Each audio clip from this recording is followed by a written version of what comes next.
Hey folks, Kayak DIY here, and today I wanted to bring issue to the forefront here and use the channel to hopefully bring to light this issue. I am sitting in front of Cape Coral Yacht Club.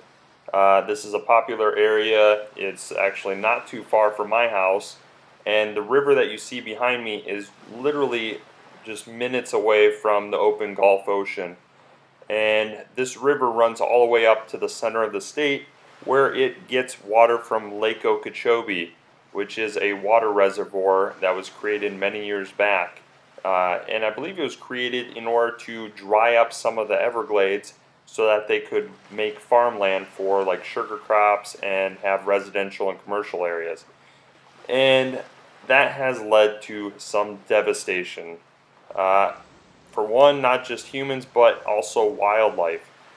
This here is just from yesterday, when I actually filmed a lot of this stuff. I didn't film the manatee, but when I filmed a lot of this stuff, it was actually mild. It wasn't even bad. It actually is much worse than this. There's dead fish on the beach. We got these blue-green algae blooms, which are toxic. They're very toxic. What we have found is, according to what many researchers and scientists are saying, and the data says that 10,000 cells per liter can actually cause respiratory issues.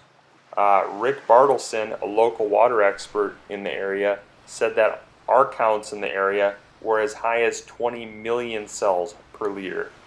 And it's just not respiratory issues. If you're in the water, if you ingest this, it will cause nausea, vomiting. They have actually had supposedly issues locally. A veterinarian supposedly said that they had a large amount of dogs coming in that had elevated liver counts. So this was affecting possibly the livers. And the vet actually asked the owner, "Do you live on a canal?" So this is becoming a pretty big issue here. Some latest research too, they're saying that prolonged exposure to breathing in these algae blooms could cause possibly Parkinson's and Lou Gehrig's disease. I don't know how much I believe that, if that could be sensationalized or not, but that's what we're hearing. And what we're seeing is, yes, this is definitely toxic. So here's a look at ABC 7 News. They're going to talk a little bit about it. You can find this actually on their website. I'll have it linked in the video description below as well. But we had the Army Corps of Engineers actually speak here in Cape Coral, and just feet away were dead manatees right on the loading ramp area. And I couldn't help but seem to think that the Army Corps of Engineers were kind of downplaying the severity of the issue. Today, people question the Army Corps of Engineers in Cape Coral demanding answers about algae, although the department actually responsible for that didn't show for the meeting. Yeah, still at least 300 people packed the Cape Coral Yacht Club to hear from the Corps about Lake Okeechobee water releases and the toxic impacts. To add fuel to the fire, during the meeting, just behind the Yacht Club's marina, this dead manatee, and one that's alive still, was found floating. Video circulating all over social media today. It was powerful and it was timely. Tonight, ABC 7's Simone Cucurullo is getting you more because she talked to people who were right there as all of this was happening. They saw it firsthand. Simone.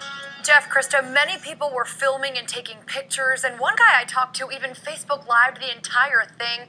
Our cameras were also there as FWC came and tied the dead manatee up and took it away. But it just made things even more tense.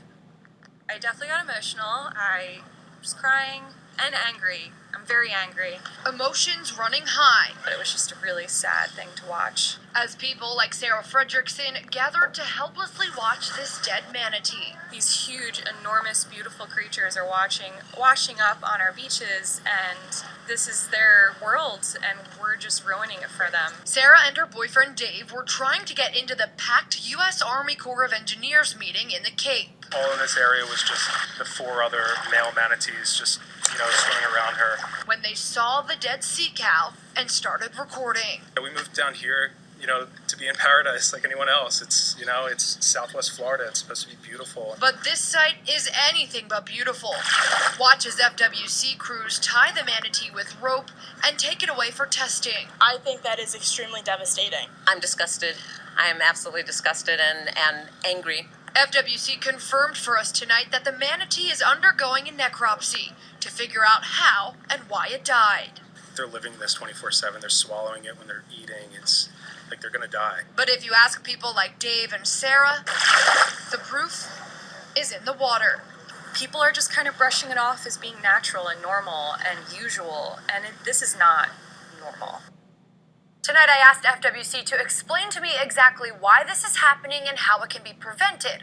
Crews could not do an on-camera interview, and I've yet to hear back from their research team. But as soon as the results from the necropsy are in, we'll bring them to you both on air and online. I'm live in the studio tonight, Simone Cucurullo, ABC7. And we God declared a state of emergency in 7 Florida counties to combat the algae bloom caused by water discharges from Lake Okeechobee. The order covers Palm Beach, Martin, St. Lucie, Glades, Hendry, Lee, and Okeechobee counties. Scott criticized the federal government, saying the Army Corps has been too slow in completing Everglades restoration projects. But environmentalists countered that Scott has cut the DEP's budget and said his policies haven't improved water quality. Residents on both coasts of Florida blame polluted water releases from the lake for what has become an annual summer outbreak of toxic algae blooms in the rivers.